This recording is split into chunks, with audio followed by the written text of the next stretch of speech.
Welcome to the Center for Sports Studies podcast. My name is Brandon Podgorski, professor of sport management at Trine University, and I want to welcome you to this week's podcast. On today's podcast, I am joined by 2021 Trine alumnus and group sales account executive for the Detroit Tigers, Jackson Billings.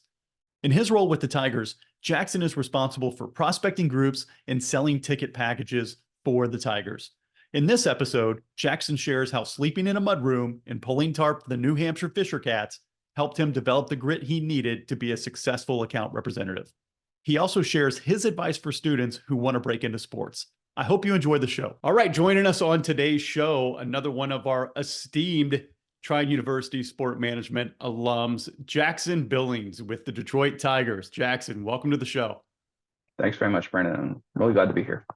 Well, I'm thrilled to have you, especially being one of my former students and one of the first team members of our National Collegiate Sports Sales Championship team. I think we're in our fourth or fifth year of doing that now, and you and your teammates kind of led the way on that, really. This past year, we had a fourth place finish overall with our team, but you guys were the ones who really kind of started everything, and you've been able to parlay that success in the sports sales competition and in your senior capstone class with the KSB outing and the sponsorships that you sold for that into a role here with the Detroit Tigers. So tell me a little bit, what are you doing with the Tigers, and how did you work your way up to a position up there in Detroit? So at the moment, I am a group sales account executive here with the Detroit Tigers. I've been with the Detroit Tigers since April of 22. I started with the Illich Sports and Entertainment company, which is the overseeing body of both the Detroit Tigers, the Detroit Red Wings, and 313 Presents in January of 22. But what kind of led me on that path was, in total transparency here, it was the NCSSC, the sports competition that I was kind of pushed to. Up until that point, I quite honestly had aspirations of becoming a police officer, but through different college classes, I found myself succeeding, and you kind of pushed me to say, hey, you should give this a shot, and found it was something that I really enjoyed. And then with a college capstone class, I had a lot of fun, really going out, reaching out to those businesses, making those kind of intro B2B calls. I didn't really know that's what I was doing at the time, but had a lot of fun doing that, and feeling that success at the time, and seeing it come to fruition for the KSB Open. It was a great time. And, you did a fantastic job in the capstone. I think you might have sold more sponsorships than I think maybe anybody else that semester. And obviously you were successful in the sports sales championship as well. I think you were probably, I know you were maybe in the top 64 or something overall in the country, all integrity team. So you had all these great things going for you, but you also had a really great experience for your internship. And it wasn't just the job. I mean, I want you to talk a little bit about that, what you did for your internship, but it was everything that went into it, like the sacrifices you had to make just to work, living 40 miles away and sleeping in a mudroom, which I want you to talk about. We talk about that with students. Sports is so competitive of an industry to work in. So tell us about that internship and just everything that went into it just to get that opportunity to get your foot in the door. So before I worked for the Detroit Tigers, I had reached out to a multitude of teams. I had reached out to, quite honestly, I want to say over 100 teams before I landed my job here with the Detroit Tigers. And one of the few that called me back was the New Hampshire Fisher Cats, who are the AA affiliate for the Toronto Blue Jays. I was reached out to one of their former inside sales managers. His name is Brennan Crow. He was a fantastic leader, great guy to work with. And Adam Vogel, who's now one of the directors of training for the Brooklyn Nets. Adam and Brennan both interviewed me, and I explained to them, hey, I don't have a plethora of experience working in sports. I've done this project. I worked with the National Collegiate Sports Sales Competition, and I absolutely loved it. But what I can give you, despite the experience, is work ethic. I'm going to bust my butt. I'm going to work hard, and I'm going to give you everything I have. And if you give me the shot you're never going to tell me I'm not working hard enough at the end of the day. No. And despite, me traveling and having to come all the way out from Indiana to come live in Boston, they were able to take a chance on me. And I'm forever grateful for that. So I ended up packing my car and I drove from Fort Wayne, Indiana to Woburn, Massachusetts, one of the small towns just outside of Boston. And I worked on a 30-hour-a-week cap for just above minimum wage for about 4 months at the New Hampshire Fisher Cats. And like you were saying, yes, I was living in a mudroom with no heat in winter, and it was very cold. Driving about an hour one way to work, and all the money that I was making was going towards paying my bills, trying to get me to and from work, trying to keep myself fed. So there was not much money left over for fun stuff. And that's kind of the way it is, when you're trying to get your foot in the door in sports. It's not all fun and games. I mean, yeah, going out and working the games is a ton of fun. Being that close to professional athletes, it's a hoot and a half. And if anything, I probably remember the first game I ever worked the best, because I'm out there in my full suit and it's raining. It is pouring rain. And in minor league baseball, it doesn't matter who you are. It doesn't matter what role you have. You could be the president of the team.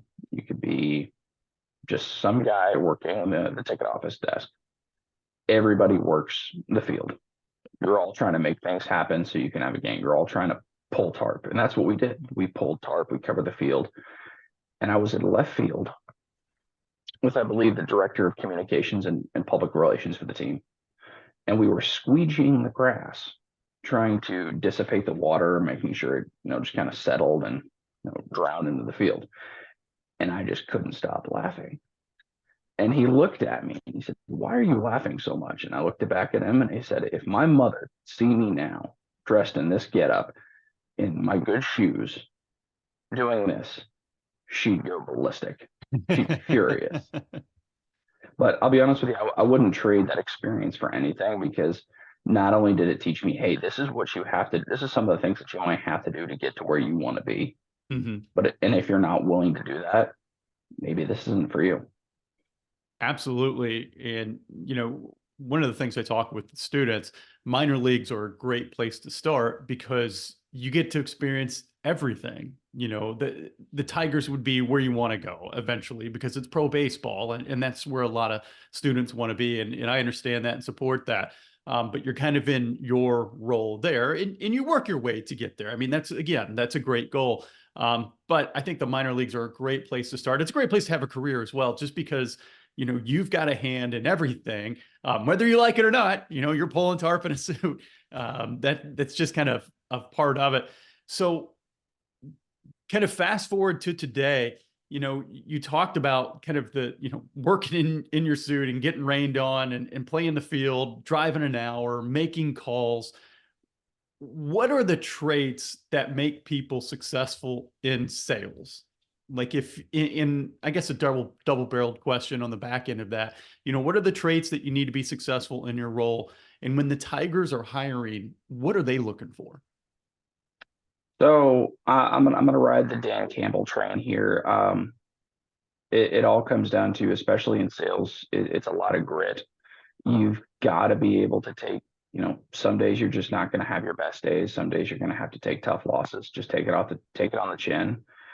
Get up, go get a cup of coffee, go get a glass of water, and come back to your desk and just keep pounding that phone, keep pounding that lead sheet, and just keep at it, because you never really know when that next call is going to be something big. And as cliche as it sounds, and I know it's a cliche to say it's a cliche, but you never really know. It could be something big. You never know when that really big sale is going to come in off that general line, and something that could make or break your season, something that could make or break your goal.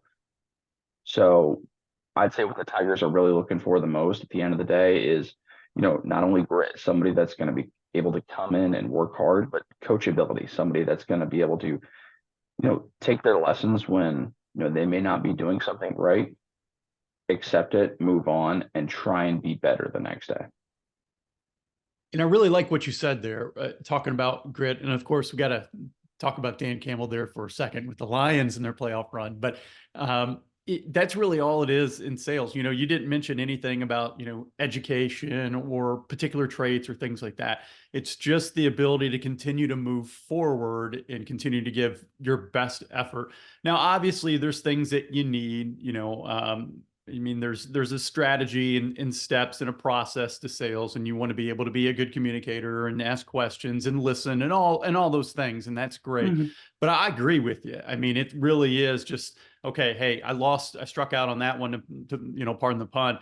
But that next call, you have no idea what you may get into. So, you know, for you, can you give an example of maybe a win that you've had in your career that maybe kind of came out of the blue, or it was just a result of you just continuing to persist in the face of adversity? Sure. So let me think back here. Actually, yeah, here's a good one. So I worked with a group, or attempted to work with a group about 2 years ago. It was a cardiovascular organization, it was a healthcare organization. They had reached out to us, put in a request for some information for a group outing. And despite my reaching out, you know, via email, phone call, text message, what have you, I got absolutely no response, got absolutely nowhere. So after a little while, I just, you know, for lack of a better term, broke up with them. I said, you know, hey, unfortunately, I see this is probably just not going to be the best fit. Feel free to save my contact information. You know, if anything happens in the meantime, just give me a ring. Happy to be in contact for you over here with the team. Fast forward about 8 or 9 months, I get a call and an email from a colleague of hers, from another cardiovascular organization that worked in, you know, like in Ann Arbor. And they reached out to me for about, I want to say it was about 300 tickets. I remember her question. She said, I have $15,000 in my budget. What can you do for me? Well, I have $15,000. I have about 300 people. What can you do? And I said, well, I can do a lot. Let's sit down and have a conversation. And we were able to bring out her entire crew for a fantastic night against the Houston game. They absolutely loved it, and they had a blast. And, you know, that story really reminds me of what I talk about with our students now. Unfortunately, you graduated and moved on before I really was able to kind of refine the capstone, at least for the fall. Like the golf outing has stayed pretty standard, but you know, for the fall, we partnered with the Detroit Pistons in a ticket sales class. And that's one of the things I tell students, because I've had the same experience in my career when I was selling sponsorships in baseball. Like, you know, you may get a no, and they may want to move on and not be interested. Give the information anyway, you know, hey, if you can refer me to somebody else, maybe you can use it down the line. Don't just hang up and be like, okay, well, thank you, and then leave it at that. All right. Okay. You're not interested here. Take my information, because you never know who knows somebody. And Of hey, course. this isn't a good fit for me, but you know, somebody else, they may hear that somebody's in the market for Pistons tickets, for Tigers tickets, and all of a sudden you're getting a call. So again, it just goes back to what you were talking about, is just kind of being persistent in a professional way, right? And just having a little bit of grit about you. Exactly. You always want to maintain that professional persistence, and you want to be respectful, but at the same time, you know, if there's something that you can do for somebody, you want to try and do it. Yep. So now at the big league level, so now you're at the pinnacle of baseball, of the sport. What does a normal day look like? So you're in your office and you've got your office portion of it, and then on a game day as well. You're not pulling tarp anymore, but you know, what's it look like on the office side of things, and then in the game day? So on the office side of things, I'm generally in the office roughly 7:30 in the morning every day. Game day or not really.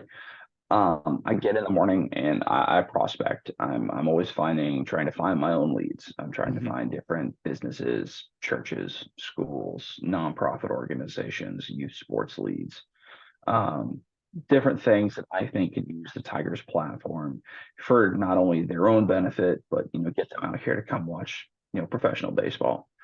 After that, No, it's really schedule dependent. I'm running different call blocks, reaching out to people, trying to, maintain steady numbers, reaching out to folks, um, setting and booking meetings for different prospective clients, trying to see what fits for them. On a game day, that makes it a little bit more interesting. If it's an evening game, that day-to-day office is fairly similar. When the evening starts, that's when it generally starts to pick up. I'm reaching out to a lot of those evenings clients, making sure, hey, do you have your tickets? Are you able to access them? Hey, this is when you need to be at the ballpark. This is when your party space is going to open up. Just want to make sure, hey, is everything okay? Do we need to add anything? Do we need to change anything? Is everything running smoothly? Mm-hmm. From there, when the gates open up, I'll go down, I'll meet my folks, I'll bring them up to their party spaces, I'll make sure everything's running smoothly, I'll go visit people, try and swing by my desk on occasion, grab a sip of water if I can, and I'm running around the ballpark. I'm trying to make sure everybody's firing on all cylinders, everybody's got a smile on their face, everybody's happy. If I have any fan experiences going on prior to the start of the game, that's always a big priority for me because I want to make sure those are executed perfectly as best I can. And I usually don't stop moving until around the fifth, sixth, or seventh inning. In your title there with the Tigers, you're the group sales account executive. So Yes. You're mostly focused on groups and getting, parties of like 10 or more coming to games. Is that basically what your focus kind of day to day is? That's definitely my focus. One of the cool things about my job, if I'm being transparent here, is I can sell full menus. So I do Okay. Not only new business, but groups but new business, premium, inventory as well. So the whole shebang. Okay, so it could be a matter then somebody like calls you and maybe it goes down the group route, but then you're kind of talking and they're like, actually I think maybe we want a suite or maybe we want something a little bit more kind of a premier package because we're bringing clients out to a game and you've got Yeah, the ability to sell all that. Okay. the whole thing. Excellent. And, so when you started out with the Tigers are, people may not know this, but them and the Red Wings, they're owned by the same ownership group, right? Illich Mhm. Sports. And so when you started in their inside sales academy, is that correct? And then where did it go from there? Were you selling both teams? Did you get an opportunity to pick which one you wanted to go to? Like, how does that work with Illich in particular? So I did sell for both teams. I was in their January class, and they had me kind of bouncing in between both. The time I came in, um, it was a high time for the Red Wings. We were getting ready to get going for signups for Red Wings season tickets, so that was a big focus for them. The Tigers were it was January, so the Tigers were in a little bit of a lull. Not many people were focused on baseball, so we wanted to and there was also a strike looming. So we wanted to, or the lockout looming. So we wanted to really focus everybody on hockey. So that was the big focus.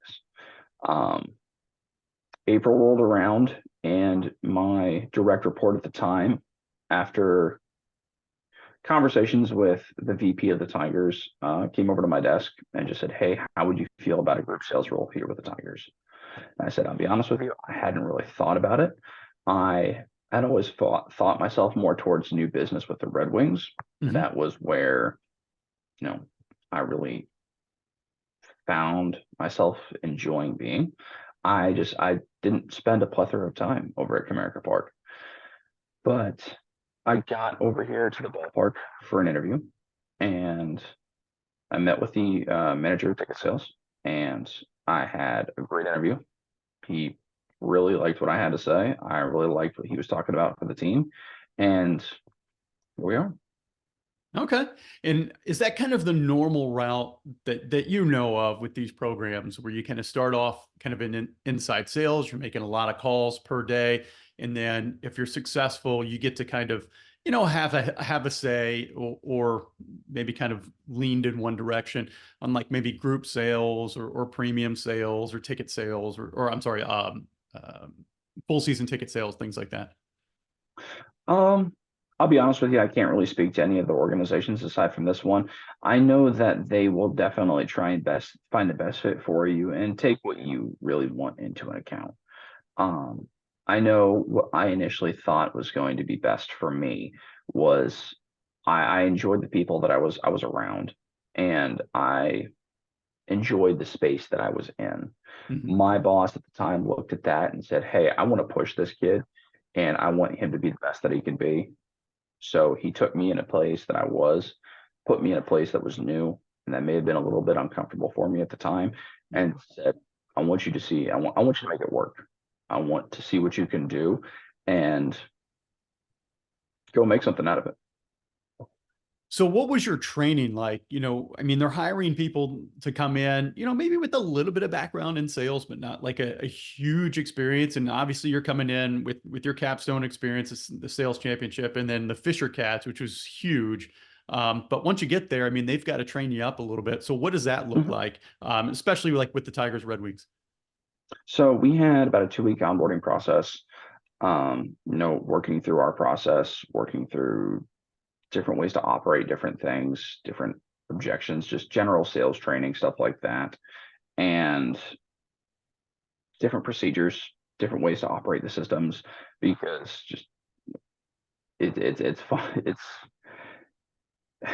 learning to operate different ticketing software and the CRM system can be a fun training in and of itself. So there were days where you just, we're going to take a day, we're going to learn the ticketing software, we're going to learn the ticketing system, we're going to learn the CRM software. And that's quite honestly what a lot of it was. We took the time, we learned the sales process, we learned how to, sell people. And when we took time, we learned how to battle objections, and we learned from the beginning. My time with the Fisher Cats definitely helped me a lot, Mhm. but we started from the very beginning. So, you've been in this, what, 2 years now? Almost three? It's gonna be my third season coming up. Okay, so we're going into season number 3 here in just a couple months. Where do you think you've come the farthest in your professionalism, your ability to sell? Like, where have you seen the greatest gains? That's a tough question. I'd honestly say my ability to sell. It's it's really fun when you can see somebody that's kind of on the fence about something, and you can kind of see that little bit of a glimmer in their eye, and you say, I want to do this, and you can take that glimmer and you can just make it grow. Yeah, yeah. You can point out all the really fun things and go, hey, I can see in your eye this is something that you really want to do. I'm going to point out all the awesome reasons why this is something that you really should do. Well, reading I just people, it's huge. Oh yeah, it's a really fun experience, and it's a really fun time. And at the end of the day, it's a really great feeling when you can walk back to your office and you can just say to yourself, I just did that. And And so, oh, please go ahead. Go ahead. I apologize, but at the end of the day, you're not like a shady car salesman. You're Right. not trying to rook people out of their money. You're not putting sawdust in the transmission, make it run quieter. You're helping people get out and watch baseball. They just want to go have some fun. And you're selling the experience. It's Mhm. not, hey, come and watch the team, because the Tigers have struggled if you're looking at the record. But it's a great experience coming out to Comerica Park and everything that goes along with that. And so along those lines, what do you think the Tigers do really well in their ticket sales process? Because again, it can be hard, selling teams that haven't been successful on the field, on the court, on the ice. And how do you kind of maybe get over that hump, or what have you seen the Tigers organization like, man, we may not have the record on the field to show success, but in the ticket sales office, boy, these are the things we do really well to make sure fans come to the games. Well, I think, starting with the fans, I think we do have extremely dedicated fans, people who do believe in this organization, this franchise, and people who want to see it succeed at the end of the day. People who come out to opening day every year. They show out in force, wearing the old English D, and they love this franchise at the end of the day. They believe in the story that we're telling, and they're believing in it more and more. Now, what I think we do really well is I think that we do a phenomenal job of bringing people down here to the ballpark. Now, I'm a firm believer of, telling someone something over the phone or writing it in an email is fantastic. But when you can have someone down here, and I'm going to tell you, Brandon, that's something that I tell a lot of folks.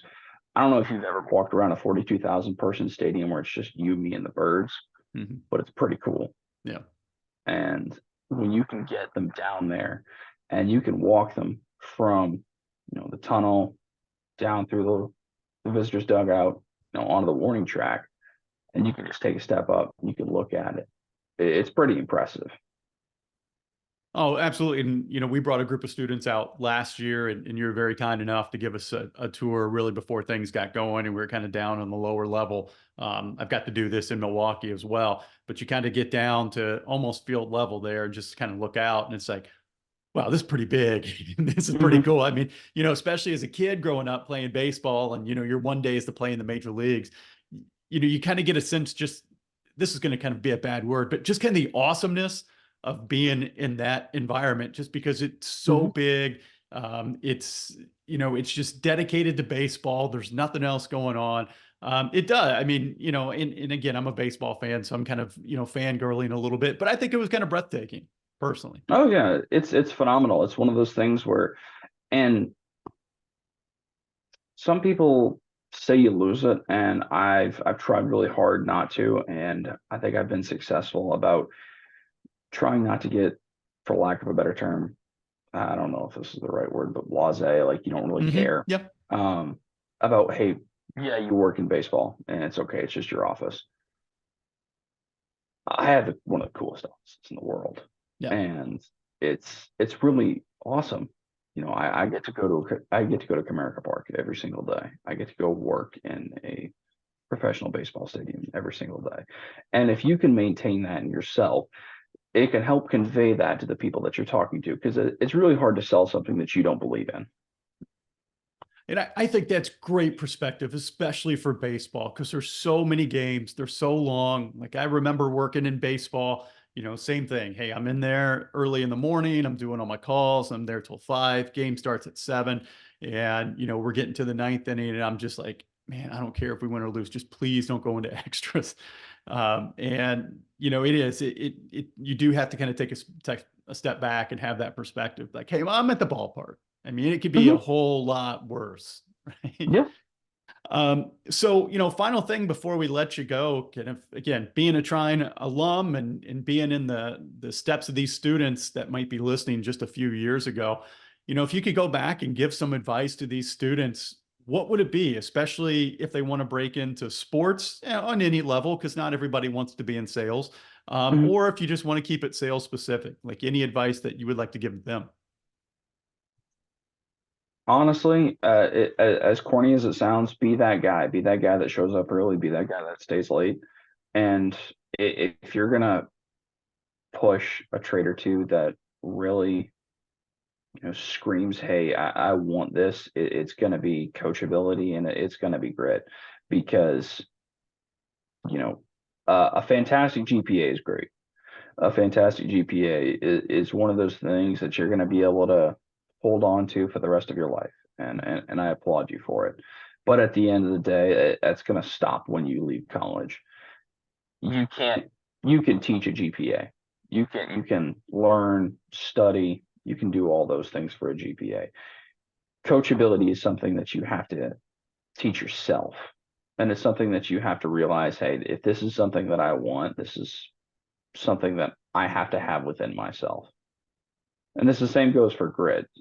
That level of, hey, if this is something that I want to do, I'm going to have to go work for it. And there are going to be hard days where I'm just going to have to go grind and, for lack of a better term, embrace the suck and just go. It's just what it is. So if working in sports is something that you are really wanting to do, and it's something that you're wanting to be successful in, just go be willing to do the work.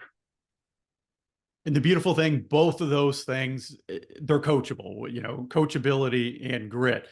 You don't need special education, skills, training, anything like that. It's just a matter, I think, of kind of want to and being willing to kind of put yourself out there. So two great recommendations there from Jackson Billings, who is one of the group sales account executives with the Detroit Tigers. And again, an esteemed Trine University sport management alum who we're very proud of. Jackson, thank you so much for your time and joining us on the podcast today. Thank you very much, Brandon. Thank you for listening to our podcast. Be sure to check out our next episode on February 9th as we replay our annual featured speaker talk with Vice President of Potter Sports Group, Garrett Martz. As always, we'd like to say a special thank you to producer Josh Hornbacher for his work behind the scenes. This is the Center for Sports Studies podcast, broadcasting from the Trine Broadcasting Network. If you like this episode, please be sure to subscribe to the Center for Sports Studies podcast on your favorite podcasting platform and give us a 5-star rating if you like what you heard. For more information about the Center for Sports Studies, please visit trine.edu.